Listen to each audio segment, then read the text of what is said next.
Oktubre 6, 1953, unang sumahimpapawid dito sa DZRH. Nagkamit na ng di mabilang na gawad karangalan at ng Oktubre taong 2002, ipinagkaloob naman ng kapisanan ng mga broadcaster ng Pilipinas ang Lifetime Achievement Award kay Tia Deli, ang kasaysayan sa mga liham kay Tia Deli.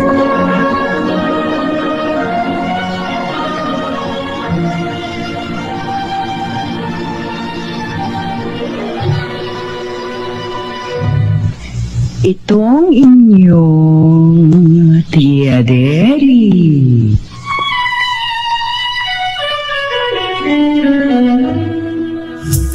Uy! Nakapag-break ka na ba? Nakapag-relax ka na ba? Saan ka man nagtatrabaho, mapa-opisina man o work from home o mula mismo sa pwesto, sasabayan namin ang break time mo. Sasabayan namin ng mga balita at komentaryo, mga panayam ng mga taong viral ngayon. DZRH Break Time!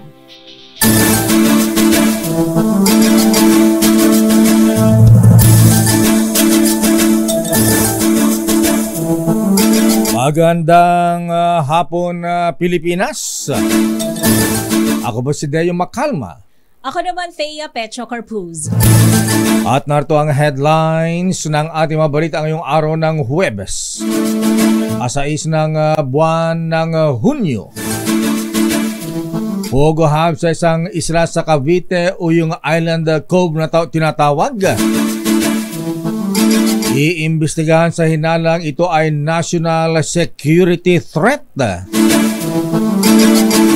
Mga pogo dapat ipagbawal sa Pilipinas, hindi lang ideklarang security threat ayon naman kay Senator Coco Pimentel.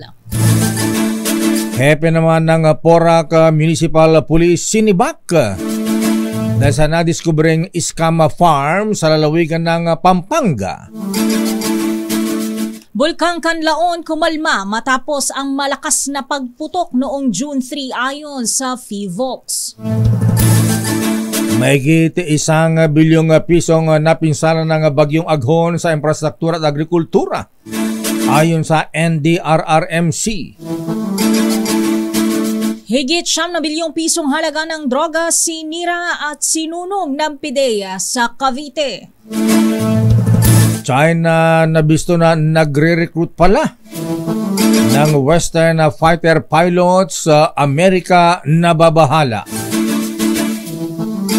Mga tambay, dumami. Unemployment rate tumaas ng 4% ayon sa Philippine Statistics Authority. Isang fishing boat biglang nasunog matapos magkaroon ng pagsabog. Habang nasa laot sa Cebu, 6 ang patay. Babaeng may kapatid na magdedebu, nagnakaw sa donation box ng simbahan. Ba naman yan? Wala na pinipili na kayo. Samantala sa detalye ng ating mga balita, pinaiimbestigahan na rin ang Philippine Offshore Gaming Operators o POGO Hub sa Kawit, Cavite dahil sa napakalapit nito sa Philippine Navy Base sa Sangli Point, Cavite City. Ayon kay Senator Rizon Tiberos ng Senate Committee on Women na nag-iimbestiga sa mga raid sa POGO sa Bamban, Tarlac, makikipag-ugnay na rin sila sa National Security Council hinggil sa security implication ng POGO Hub sa Cavite. Nakarating sa kanila impormasyon kung paano at gaano kahigpit ang operasyon ng POGO Island sa dating Island Cove and the resort ng pamilya Remulla. Kaya naman lumalakas ang panawagan na palawakin pa hindi lang ng Senado, kundi ang iba pang ahensya ng pamahalaan ang investigasyon sa mga pogo sa buong Pilipinas dahil sa napaulat na mga illegal na kanilang aktibidad. Kasama na rito ang hacking. Sinabi ni Senator Hontiveros sa oras na ilabas nila ang kanilang rekomendasyon na ipagbawal ang pogo sa Pilipinas ay walang makaliligtas. Pati kaya yung mga pag-aari ng ilang opisyal. Noy. Narito si Senator Hontiveros. Kung matuloy yung pag-aksyon sa rekomendasyon ng Senate Committee on Economic Affairs na pinirmahan kong committee report na i-ban ang POGO sa loob ng 3 buwan, kung pagkatapos ma-finalize itong committee report ng Senate Committee on Women at siguradong irerekomenda naming paalisin na ang POGO sa Pilipinas, then kahit aling POGO hub, kahit saang bahagi pa ng bansa, ay kakailanganing paalisin din.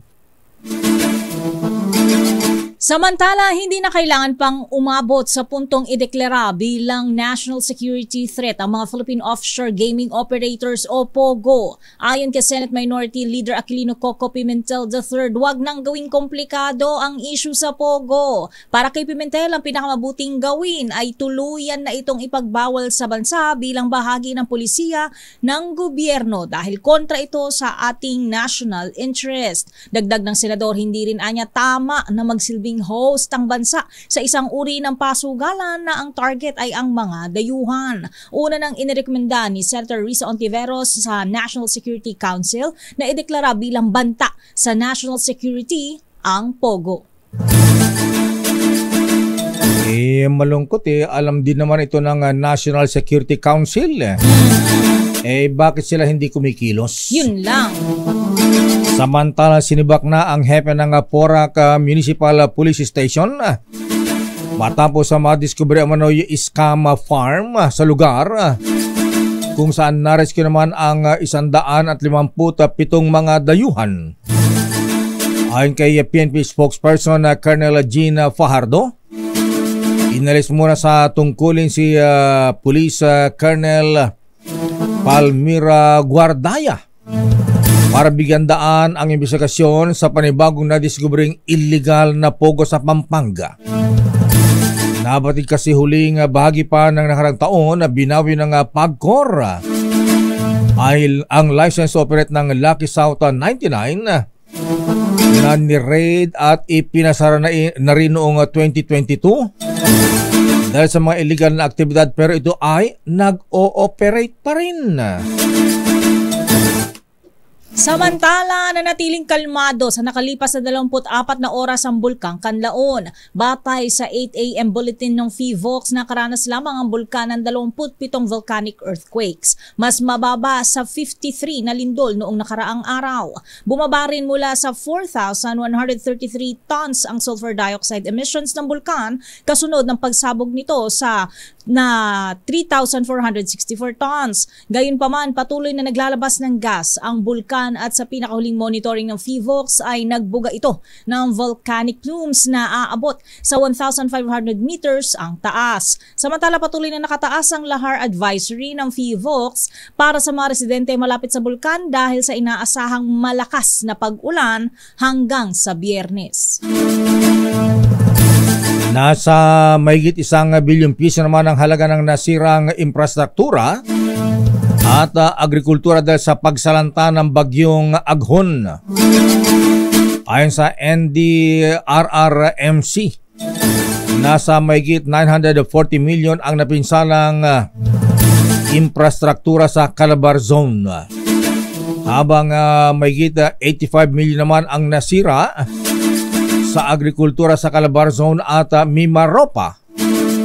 Umabot naman sa 41,000 families ang naapektuhan ng bagyong Aghon sa Central Luzon, Calabar Zone, Mimaropa, Bicol Region, Central Visayas hanggang Eastern Visayas. Samantala, aabot sa 1,500 pasahero ang na-stranded sa mga pantalan sa Western Visayas dahil sa pagmamaktol ng bulkang Kanlaon. Ito ay bukod pa sa 20 domestic at isang international flights na nakansela sa Western at Central Visayas. Batay sa pagtaya ng National Disaster Risk Reduction and Management Council, nasa 2,088 na katao o 605 families ang naapektuhan ng pag-aalburuto ng Kanlaon Volcano. Mula sa nabanggit na bilang, 419 na pamilya ang nasa mga evacuation center habang ang iba ay pansamantalang kinakalinga sa ibang lugar. Dahil sa aktibidad ng bulkan, idineklara na ang state of calamity sa La Castellana, Negros Occidental sa Kanlaon at Kanlaon, Negros Oriental. Pinamamadali naman ng Pangulong Bongbong Marcos Jr. ang konstruksyon ng mga flood control projects sa Davao Region. Inisyo ng Pangulo ang direktiba sa DPWH sa ginanap na pamahagi ng ayuda para sa mga magsasaka at mangingisda sa Dagum, Davao del Norte kanina. Sa kanyang talumpati, sinabi ng Pangulong Marcos na dahil sa epekto ng tagtuyot o El Nino, mahalaga na matapos sa lalong madaling panahon ang mga ongoing na flood control projects. Sinabi ng Pangulo na unique ang disenyo ng mga tinutukoy na proyekto dahil bukod sa flood control, ang mga ito ay para din palakasin ang irrigation system ng mga magsasaka sa Davao Region. Samantala, binati ni Pangulong Bongbong Marcos si Indian Prime Minister Narendra Modi matapos manalo sa eleksyon sa kanilang bansa. Dahil dito, nagsisilbi na si Modi sa kanyang ikatlong sunod na termino. Ayon kay Pangulong Bongbong Marcos, ipinakita ng India na isa itong sincere friend sa Pilipinas at tumaasa siyang lalakas pa ang ugnayan ng dalawang bansa. Batay sa mga ulat sa ibang bansa, binati na rin ng iba pang bansa si Modi sa kanyang pagkapanalo gaya ng United States, Russia at China.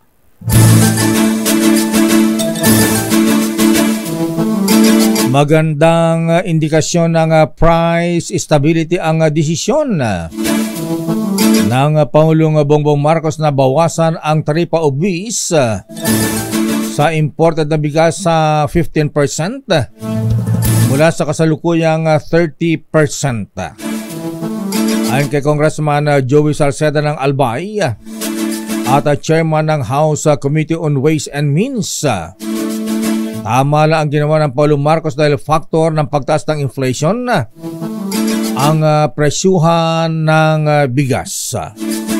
Sabi ni Salceda, dapat palakasin ng gobyerno ang suporta sa domestic sector na kinabibilangan ng mga magsasaka sa pamamagitan ng Rice Competitiveness Enhancement Fund.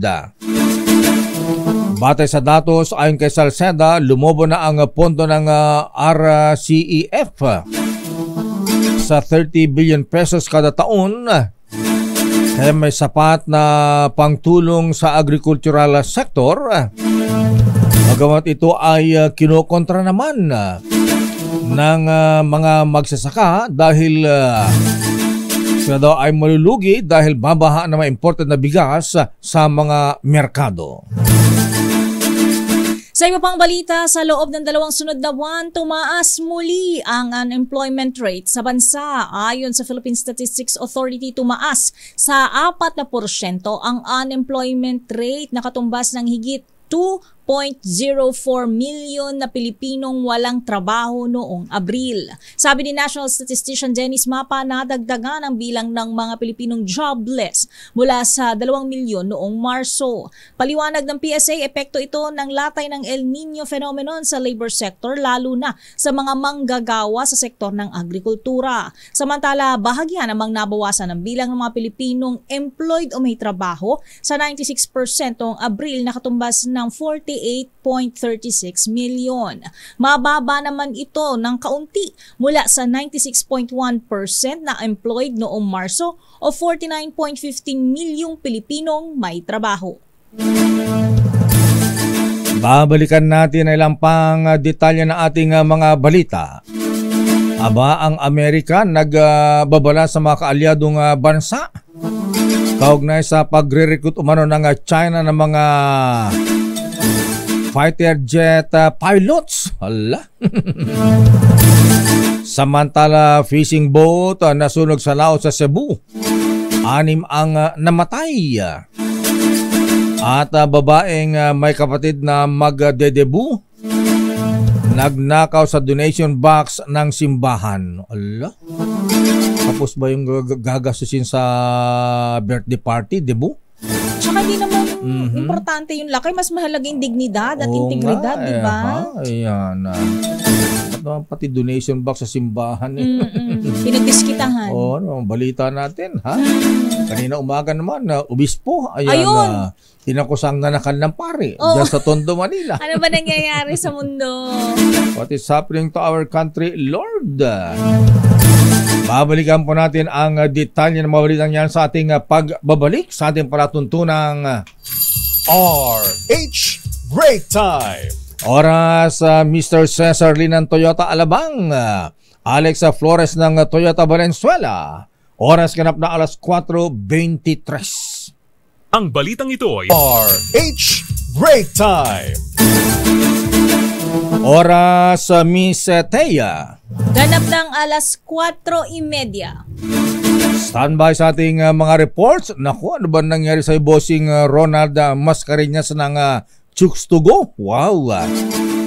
Naiwan yung kanyang limpak-limpak na pera sa NAIA. Naku! Ala! Buti hindi ako yung nakadampot, lakay. Buti na lamang honest yung gwardyang nakapulot. Ba? Palay ko gagawin ni Mr. Mascareñas bibigyan ng maraming chooks to go yung gwardya. Lifetime chooks to go. Naku, lifetime supply, lakay. Yan. Pero bago ang mga report, standby Edniel, Raymond, Lent, Milky at Sherwin. Paalala ng pagkor sa mga mahilig ng photography at kahit hindi mahilig, ha? Subukan nyo baka mamaya yung mga selfie ninyo, kuha nyo sa cellphone, magaganda pala, ha? At pwedeng manalo sa Pagcor Photo Contest sa 2024 hanggang July 31 ang deadline.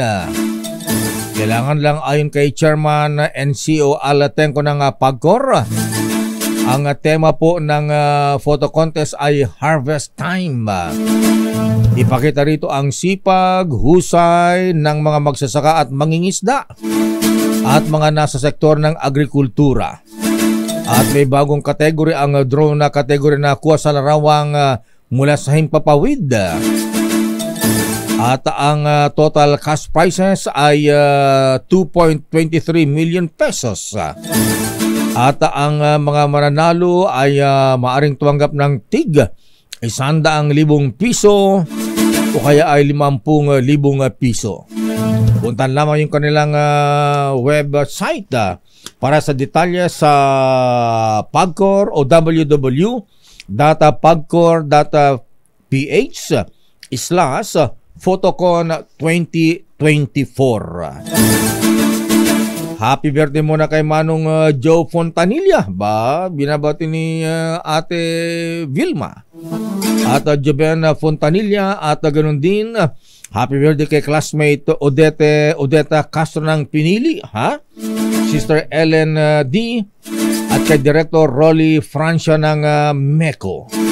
Kay Nino Bonito Padilla. Oy, Nino Bonito, paramdam ka, ha? At Kuyang Xavier Solda ng BJMP at kay General Denimar Clemencia.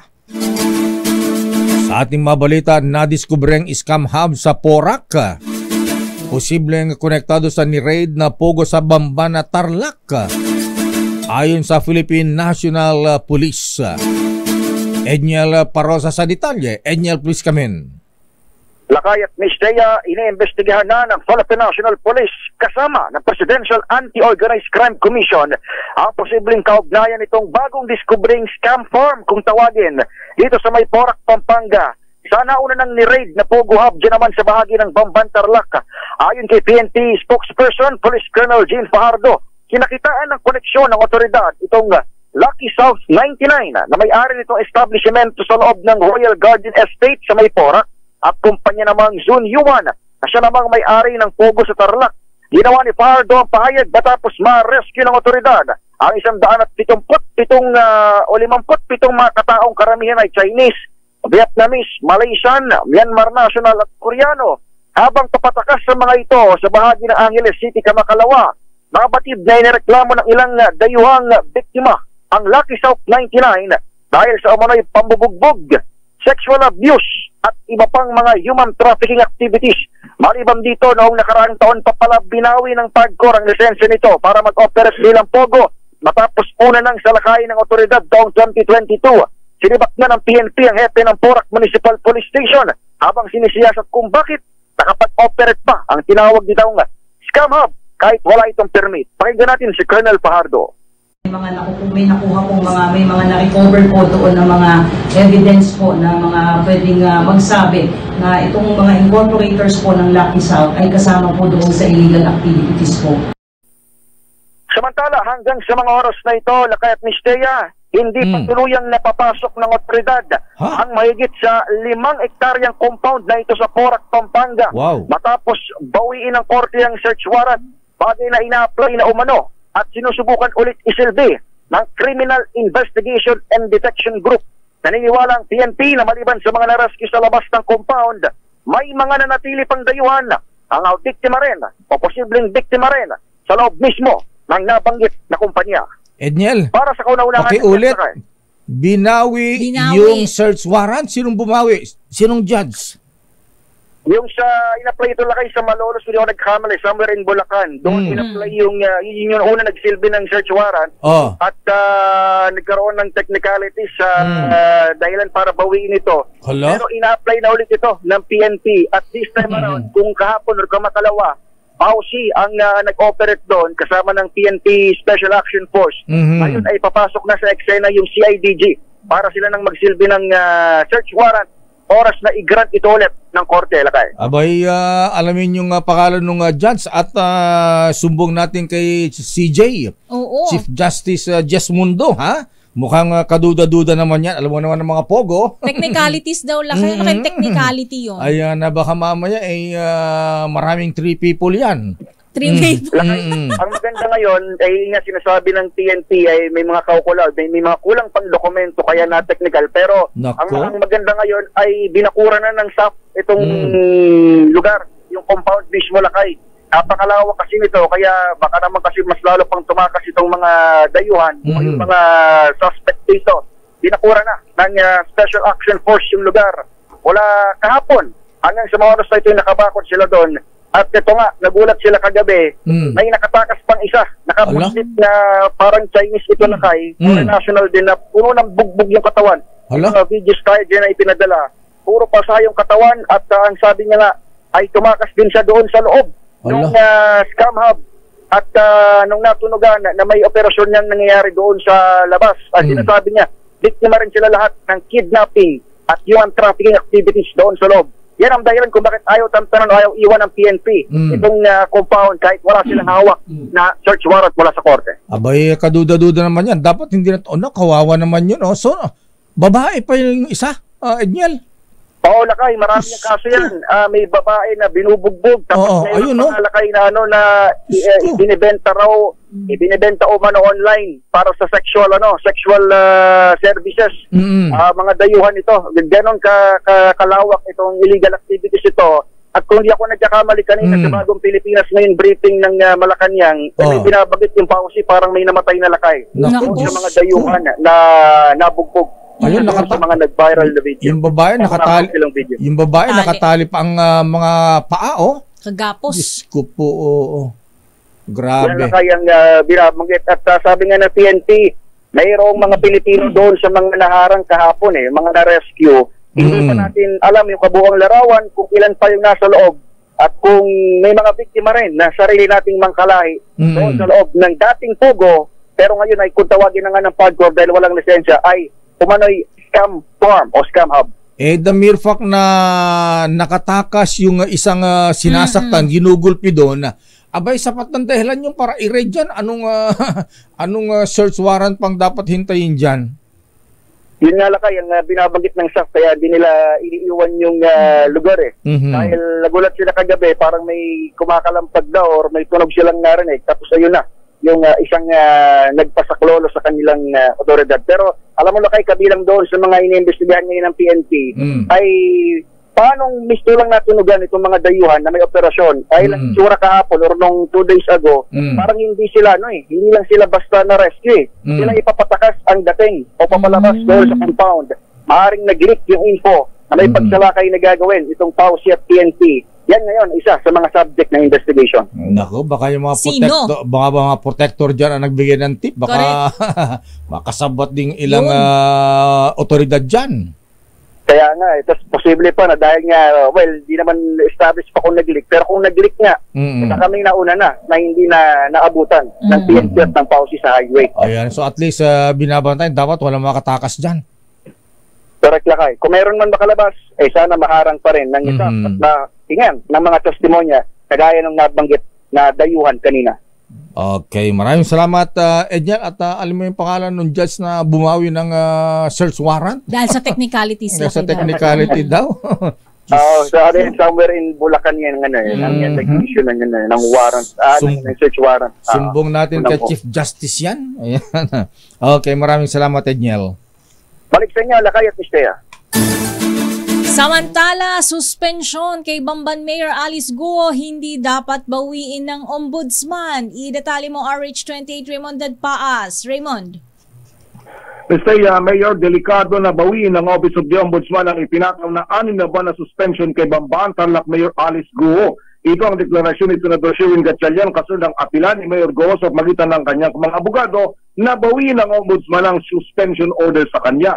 Ayon kay Gatchalian, mahalaga na manatili ang suspension order sa alkalde upang malayang magsalita ang mga empleyado ng munisipyo. Mahalagang marinig ang kanilang kwento dahil normal nang nakagawian na walang maglalakas loob na magsalita habang nandyan na nakaupo ang kanilang alkalde. Sa kaso ng Bamban ay si Mayor Guo. Narito si Senador Gatchalian. Delikado yan, delikado na ma-lift yung preventive suspension dahil gusto natin pati yung mga nagtatrabaho sa municipal hall ng Banban magsalita. Siyempre kung mayor ka, matatakot yung mga nagtatrabaho doon na magsalita. At gusto natin patawagin rin yung mga ibang nagtatrabaho doon para ibigay yung impormasyon sa atin kung ano yung kanilang nalalaman, ano yung kanilang nakikita at sino yung nag-uutos sa kanila. Pag nandyan siya, obviously, pwede niyang impluensyahan niya. Kaya, importante na patuloy yung kanyang preventive suspension habang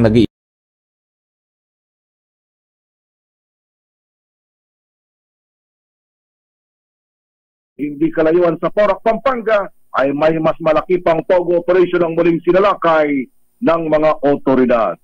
Para sa kauna-unahan sa Pilipinas, DZRH. Ito si Raymond Dadpaas, tuloy-tuloy sa pagbabalita, tuloy-tuloy sa serbisyo, sama-sama tayo, Pilipinas. Paano dilalakas ang loob mga protector Matataas din lakay. Mga otoridad din. Sa gobyerno pa. Samantala, halos sa 60 milyong pisong halaga ng ayuda ipinamahagi ng Pangulong Marcos sa mga magsasaka sa Davao Region. RS14, Let Narciso, please come in. Miss Let. Lakay ni Mistea, personal na iniabot ni Pangulong Ferdinand Marcos Jr. ang tulong pinansyal sa mga magsasaka at mangingisdang apektado ng El Nino sa Davao Region. Aabot sa halos 60 milyong piso ang halaga ng presidential assistance na bitbit ng Pangulo sa pagbisita sa Davao del Sur at Davao del Norte. Sa seremonya sa Tagum City, ibinigay ang tig 10 milyong piso sa mga lalawigan ng Davao del Norte, Davao de Oro at Davao Oriental. Sa Digos City naman, itinurn over ang halos 30 milyong pisong halaga ng ayuda para sa Davao del Sur at Davao Occidental. Bukod pa ito sa ikinamahagi rin ng DSWD na tig 10,000 pisong cash assistance sa mga benepisyaryo. Namigay rin ng iba't ibang tulong ng iba pang ahensya ng pamahalaan gaya ng makinarya, iba pang kagamitan sa pagsasaka mula sa Department of Agriculture, pataba at coconut seedlings, at gayon din ng mga bangka, mga alagaing kambing at iba pang livelihood assistance. Para sa kauna-unahan sa Pilipinas, sa DZRH, ito si Letters dito, tuloy-tuloy sa pagbabalita. Yes, Lakay? Di ba dumaan ng Pangulong Marcos kay dating Pangulong Digong? walang ganun. Walang ang ganun kwento. binibita ay tropa ng AFP sa Davao de Oro. Ganon ba? Ayan, kala ko kakain sila ng durian sa Davao City. O kaya Luski Nilaw. Hindi pala. Okay, maraming salamat, Miss Let. Balik sa inyo lakay at Miss Thea. Samantala, assurance sa mga malalaking supermarket operators, kinuha ng Kamara para maramdaman ang pagbaba ng presyo ng mga pagkain, epekto ng ipatutupad na rice tariff cut. Idetali mo, RH12 Milky Reganan, Manang Milky. Kaya takay dapat maramdaman ng mga consumer ang pagbaba ng presyo ng mga pangunahing bilihin, hindi lamang ng bigas, kapag epektibo na ang rice tariff cut. Ito ay matapos aprubahan ni Pangulong Bongbong Marcos na bawasan ng taripa sa imported rice sa 15% mula sa kasalukuyang 30%. Agad na pinulong ni House Speaker Martin Romualdez at mga leader ng Kamara ang Department of Agriculture, Bureau of Customs at malalaking supermarket operators para matiyak na ipatutupad na rice tariff cut ay mararamdaman sa presyo ng mga bilihin. Sabi ni Romualdez, nangako ang malalaking supermarket operators na papasanin ng konting pagkalugi bilang paikisa sa layunin ng Marcos Jr. administration na maibaba ang presyo ng bigas at iba pang mga bilihin. Kasama sa mga dumalo sa meeting ay sina Jeffrey Lim, presidente ng SM Prime, at Vincent Go, ang presidente naman ng Pure Gold. Dagdag pa ni Romualdez, inaasahan ang epekto ng presyuhan ng rice tariff cut bago naman ang SONA ni Pangulong Marcos sa buwan ng Hulyo. Sa panig ng DA, tiniyak ang patuloy na suporta sa mga magsasaka at kung kinakailangan na magre-request ng dagdag na pondo sa Kongreso. Para sa kauna-unahan sa Pilipinas, DZRH, ako si Milky Reganan. Tuloy-tuloy sa pagbabalita, tuloy-tuloy sa serbisyo, sama-sama tayo, Pilipino. Maraming salamat, Manang Milky Samantha. Naku, yung bossing ng Chooks to Go, ha? Ang kumpare ni Atty. Noques, Mr. Ronald Mascareñas, nakaiwan ng pera sa NAIA. Wow! Bossing Ronald, kailangan ng padalang kita ng Memo Plus Gold. Ayan, para hindi maging makalimutin. Ayan, ex-deal tayo, bossing, ha? Bibigyan kita ng Memo Plus Gold at papalitan mo ng Chooks to Go. Yan! Buti na lamang nakuha ng mabait at honest na gwardya. Ayan. Abay, ilang limpak-limpak na salapi ang naiwan ni bossing Ronald Mascareñas sa Sherwin. Aris number 6, Sherwin Alfaro, please come in. Saan naiwan yan, Sherwin? Lakay sa start yung trolley na ginagamit kapag sa trolley. Lalagyan mo ng mga malata.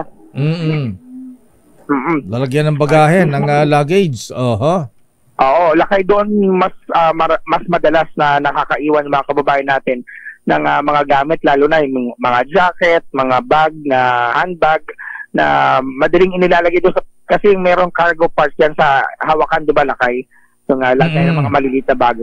Tama, yung malapit doon sa handle, may space doon na lalagyan ng bag. Doon na iwan karamihan ng mga items lakay. Minsan mga maliliit pero minsan din mga bag na medyo malaki pero hindi napapansin kagad kapag nagmamadali yung pasahero. Kaya itong mismong si Chooks to Go Big Boss Ronald Mascareñas ang nakaranas na makaiwan ng kanyang gamit at naisuli sa kanya sa Ninoy Aquino International Airport. Sa kanyang personal FB page, pinasalamatan ni Mascareñas si Security Guard Manuel Marcelo Jr. ng Lanting Security Agency na siyang nakapulot at nag-surrender ng kanyang pouch bag na naglalaman ng kanyang mga IDs at significant amount ng cash sa NAIA Terminal 2. Noong June 2, dumating sa NAIA Terminal 2 si Mascareñas at kapatid mula sa biyahe sa Butuan. Ayon kay Mascareñas, ihahatid niya sa NAIA Terminal 1 ang kanyang kapatid na babae na may connecting flight sa Amerika. Dito niya na-realize na naiwan niya sa Terminal 2 ang kanyang pouch bag sa kanyang ginamit na pushcart o trolley. Bumalik sa Terminal 2 si Mascareñas at hinanap ang nawawalang pouch bag, subalit bigo ito. Nang magtanong-tanong sa mga gwardiya na tiyempohan niyang matanong, itong si Marcelo na siyang nag-surrender ng pouch bag. Ayon kay Marcelo, nakita niyang naiwan sa trolley ang pouch bag at agad na pinagbigay alam sa NAIA Airport Police na siya nag-surrender naman sa Lost and Found section ng Paliparan.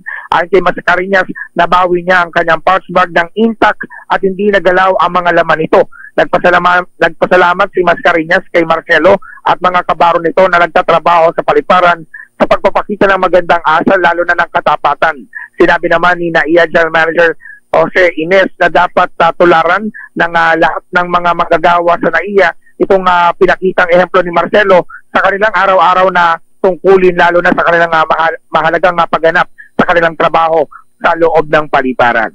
Yan ang Sherwin, Sakay. Magkano nga laman yung pera? Palagay ko may 1 million yan. Sabi significant amount. Ano yung significant, Lakay? Malaki nga amount yun. Yung credit card na lang yan. Baka credit limit yan. 2 million yan. Ano ang pinakamataas na credit card? Depende, Lakay. Platinum? Meron ba infinity? Meron, oo, Lakay. Yung walang hanggan yung utang. Significant masyado yun. Pero kapag mga malaking pera, yan talaga significant. Siguro mga laang libo kung hindi man, di ba, na nandoon sa kanyang pouch bag nung maiwan ito sa push cart ng NAIA, Lakay. Binigyan ba ni Bossing Ronald ng chooks to go yung gwardiya? Si Marcelo? Malamang, Lakay. Kasunod na yun doon sa pagpapasalamat niya. Ito nga kay Security Guard Marcelo na mapatikim din yung kababayan natin si Marcelo ng sarap ng chooks to go, Lakay. Samahan pa ng liempo tsaka kanin. Ayan, rice. Ayan. 1 year supply, hindi na masama. Ayan. At ako nang bahala sa Memo Plus Go. Miss Ay, ayan, daanan mo ko rito, ha? Bibigyan ko si Bossing Ronald Mascareñas na Memo Plus Gold. Ayan. Para hindi nakakalimot. Para maalala din yan, nakalimutan niya i-renew yung aming kontrata. Yan. Tama yan, Lakay. Malay mo lang sa malapit na hinaharap, di ba? Maalala ulit yan. Okay, maraming salamat, Sherwin. Yan ang Gizzard HQ sa Sherwin Bataw para tuloy-tuloy sa pagbabalita, tuloy-tuloy sa serbisyo, sama-sama tayo Pilipino. Maraming salamat, Sherwin. Miss Ay, ayan, patadalan ko si Bossing ng Memo Plus Gold, ha? Para ma-renew na rin yung yung endorsement, yung commercial niya rito. Babalikan pa natin ilang pang mga balita. Standby, Miss Aliyah Ikatlo de Forta. Happy birthday pa kay Senior Inspector Catherine Cardaño, kay Jail Officer to Jennifer Rimando Lunag, kay Kuyang very worshipful Roger Torises, binabati ng mga taga TM Kalamazoo Kilads.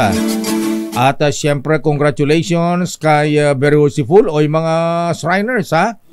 Batiin nyo ito at mga taga Masodi District NCRF, si Attorney Noble Cordelio Samaniego III, dahil siya po ay inappoint ng Paulo Marcos bilang Director 4 ng Department of Health.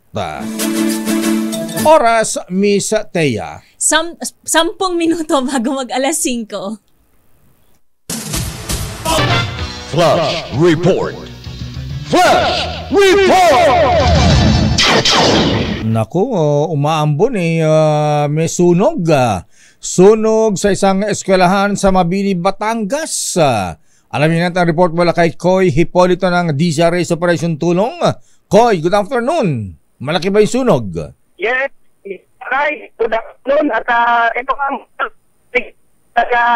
isang residential isang materials ang nasunog, no, at kuya niya ang paghapon itong ating mga kagawad ng pamatay sunog ng Bureau of Fire Protection ng Mabini Station. At nangyari nga yung sunog, Lakay, at kanina nga alas 3:30 ayon sa may-ari ng bahay ng Naga Integrated Elementary School. Nailigtas na mga gamit at lahat ay naabo maliban doon sa isang gasol lamang ang ng may-ari ng bahay. At nandito yung fire investigator na si Fire Officer 1 Reynaldo Bradivia, Lakay. Hello po, magandang tanghali po. Ay, magandang hapon po. Hapon na kuya. Kumusta po yung sunog? May namatay ba? May nasugatan o wala naman po? Anong dahilan ng sunog? Wala naman pong naulit na dito sa sunog. Malaki po ba ang pinsala, sir? Kami po ini-street pa lang po namin yung damages. Isang bahay lamang po, isang building lamang ba yung nasunog? Yung eskwelahan lang? Ito po siya. Ayan. Teka muna, bahay ba yung nasunog o eskwelahan, sir? bahay po. Bahay. Ayan. Wala pong nadamay na kapitbahay. Wala naman po. Ay, mabuti naman. Okay, sir. Maraming salamat po at magandang hapon po sa inyo. Thank you. Koy? Yes, Lakay. Andito yung may-ari ng bahay, si Ginang Liwayway Ramos. At ma'am, kamusta ang bahay ninyo? May nailigtas ba? Wala po kami nailigtas.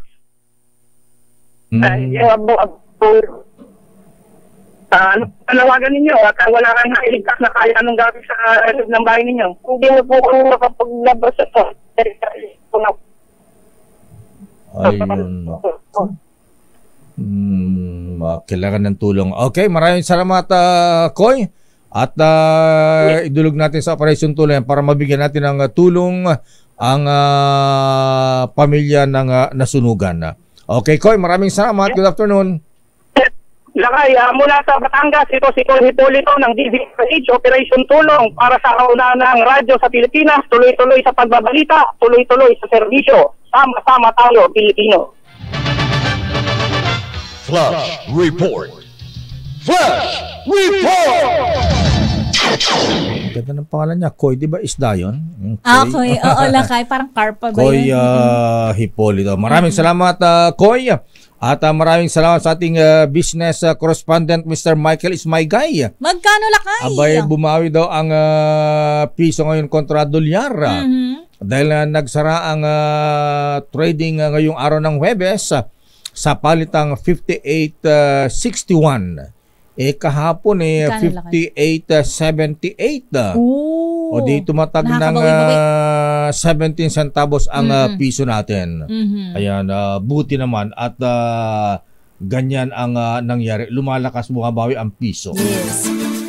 Teka muna, ba't walang paramdam itong mga nagbe-birthday dito sa atin? Birthday din pala ni Jemima Ruth Fernandez ng AM Digital Media. Si Juvencio Acuña ng radyo natin. At si Ray Victor Soberano ng MRI Accounting. Laban merienda dyan.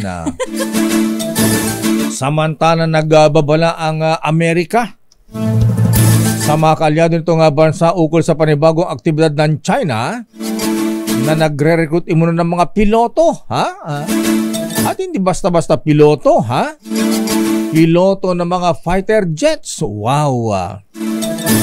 Sa joint bulletin ng tinaguriang Five Eyes Intelligence Partners o ang US, United Kingdom, Canada, Australia at New Zealand, nagre-recruit umano ang China ng kasalukuyan at mga dating Western military pilots ang kanilang nire-recruit.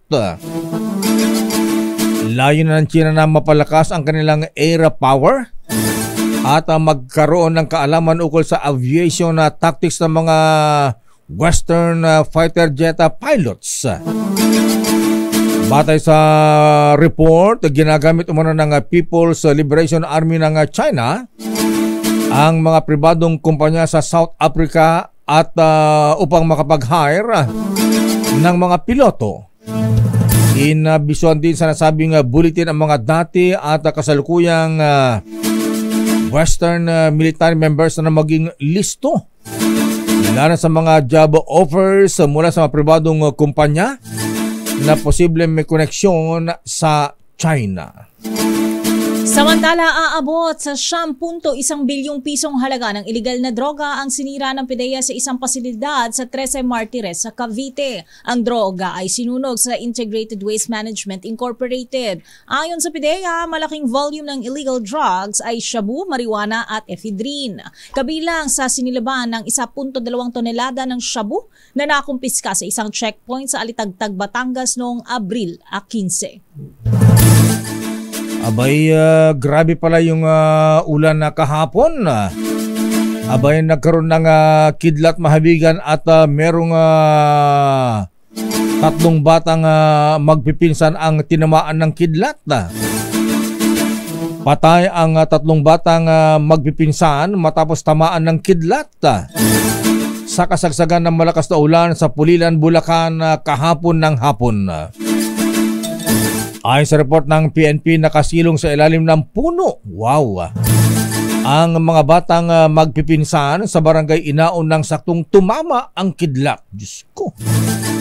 Ayon sa isa ring pinsan ng mga biktima na nakita ng insidente, magkahawak kamay ang tatlo kaya magkakasama silang tinamaan.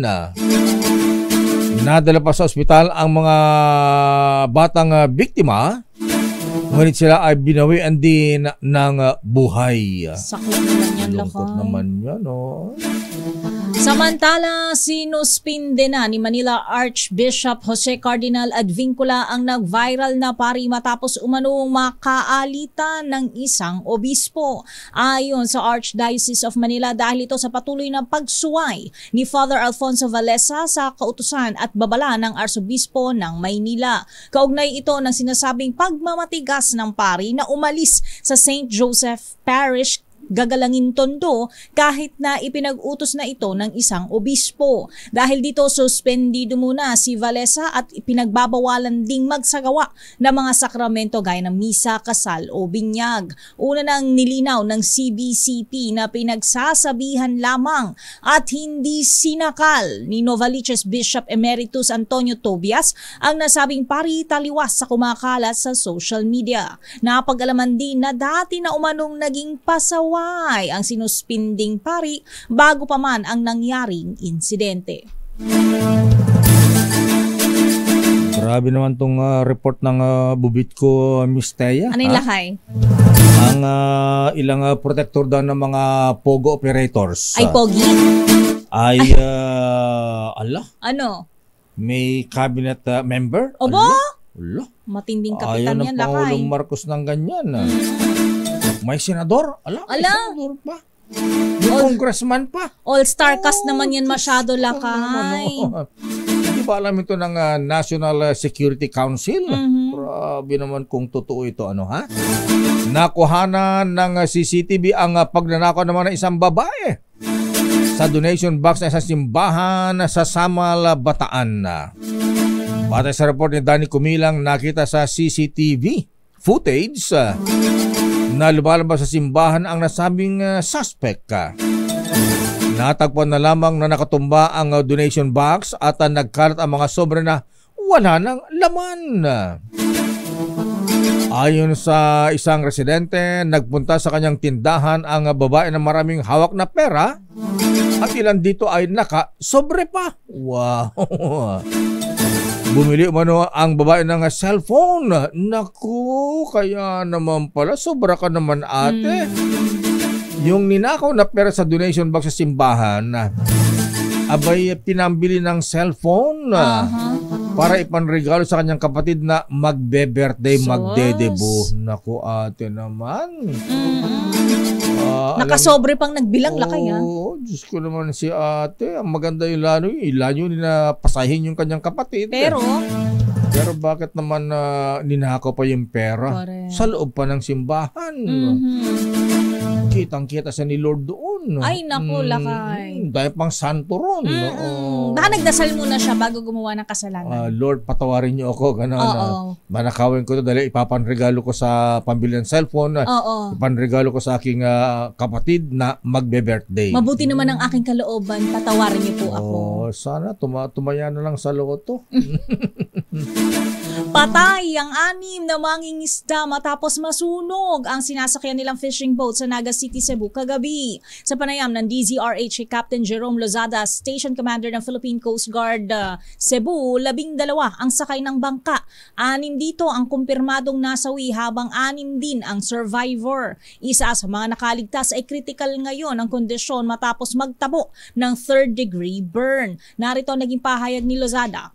As of kaninang 8:35 po, nakuha po natin yung huling 2 missing, no? So, paano rin po, confirmed dead na rin po. At halos lahat po nitong mga casualty na 6 is mga sunog po. Wow. May mga sunog po sa katawan. Yung isa nga po is hati-hati na po yung parte ng katawan. So, nakuha naman natin yung mga ibang parte. Ayon sa mga tauhan ng Philippine Coast Guard, may narinig silang pagsabog nang mangyari ang insidente. Batay anya sa report ng nagpakilalang kapitan ng fishing boat, nasira ang kanilang makina habang nasa laot pero hindi nila matukoy kung nanggaling ba rito ang pagsabog. Abay, umuulan pala ng basa dyan sa Antipolo. Dito ba sa atin Sherwin, ha? Aliyah, umuulan ba sa labas? Kanina ambon-ambon lang ha? Nahihilo na nga ako sa panahon lakay. Oo. Kasi makulimlim, tas magiging sunshiny day, tas kulimlim ulit. Ayan, Miss Jackie, sumilip ka sa labas? Wala na ulan. Ambon Tapos kanina, ha? Ayan, pero sabi ni Kapitan Rex Cayano na Antipolo, maulan na hapon lakay, ayan dito sa Antipolo at nakikinig kami ni na Jemil Adia Mike Ambos. Ayan, sabi ni Rex Cayano, ha? Kumusta ang sabong dyan na parikoy, ha? Abay, ito ang sabongerong tumatalo kay Atong Ang. Talaga lakay, malakas. Kahit kasama ni Atong Ang si Gretchen Barreto, tinatalo pa rin. Talo pa rin? Wow, matindi lucky charm yan. Oo, kasi mukhang hindi umubre yung lucky charm ni Atong Ang kay Rex Cayanong. Showbiz, Miss Thea. Annabel Rama, nagpahiwatig na boto kay Barbie Imperial para kay Richard Gutierrez. Inatali mo Aliyah Ikatlo, the 4th. Lakay at Miss Thea, tila nagpahiwatig nga itong si Annabel Rama na approve sa kanya si Barbie Imperial para kay Richard Gutierrez. Sa Facebook post ni Annabel, sinabi nitong kahit si Annabel doll daw ay hindi lalaban sa isang Barbie doll na maganda, maputi at makinis. Dagdag pa niya, ang gusto raw makalaban ng Barbie doll ay si Chucky at anya alam na raw ng publiko kung sino yon. Bagamat walang binanggit na pangalan si Annabel ay tingin ng netizens, si Barbie Imperial ang tinatawag nitong Barbie doll dahil malilink ito kay Richard. At Annabel naman ay ang kanyang sarili. Wala pang paglilinaw sila Barbie at Richard tungkol sa kanila pero ilang beses na silang naispatang magkasama.